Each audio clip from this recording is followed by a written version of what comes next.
नमस्कार. जय महाराष्ट्र.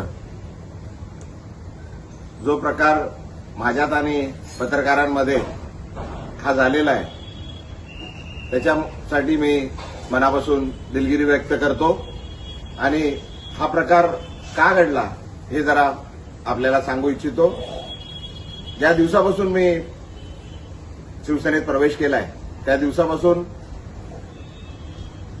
एकदम वाईट शब्दात आणि शिव्यागाळ करून मला जे अपमान करत होते तरी पण मी सर्व अपमान सहन केले. तरी सुद्धा आज सकाळी परत एक पत्रकार मित्र आले होते. मी त्यांना हात जोडून विनंती केली की बाबा याबद्दल आपण कुठलंही मला विचारू नका. जे मला काय बोलायचं होतं ते मी सर्व बोलून झालेलं आहे. आता कृपा करून काय बोलू नका. मी हात जोडून त्यांना विनंती केली. वारंवार मी सांगत आलेलो आहे का बाबा हे सर्व प्रकार हा माझा आहे.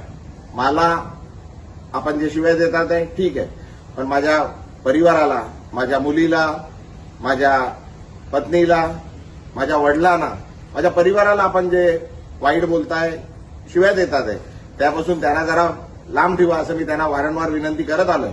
तरी सुद्धा आज सकाळी पण पुन्हा एकदा माझ्या पत्नीबद्दल, माझ्या वडिलांबद्दल वाईट शब्द, वाईट गोष्टी सांगण्यात आल्या, खोट्या गोष्टी सांगण्यात आल्या आणि तरी ते पत्रकार त्याच गोष्टी परत विचारण्याकरता आल्या.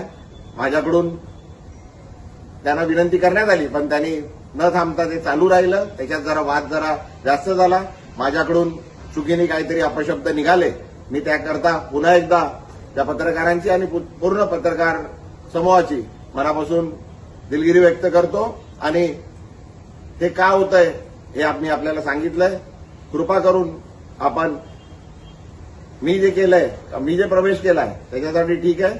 माझ्या परिवाराला, माझ्या मुलीला, माझ्या परिवाराला, माझ्या पत्नीला, माझ्या वडिलांना जे हयात नाहीये, माझ्या आईना आणि माझ्या पूर्ण परिवाराला याच्यापासून जरा लांब ठेवा अशी आपल्याला विनंती करतो.